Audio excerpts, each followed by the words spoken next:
Hello everybody, welcome back to our YouTube channel Quick Guide. In today's video, I'm gonna show you guys how to log into your character AI account.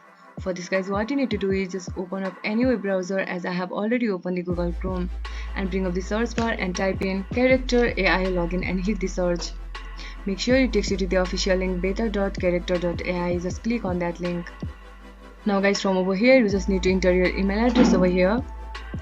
And once you click on login button, you will be taken to the new interface, and similarly you need to enter your password over there.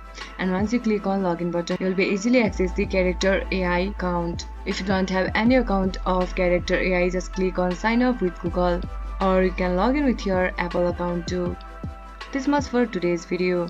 If you guys find this video helpful, don't forget to give it a thumbs up, and do not forget to subscribe our channel, and also hit the bell icon for our latest video, and drop a comment for reviews and more content like this. I'll see you guys again in our next video. Thank you for watching.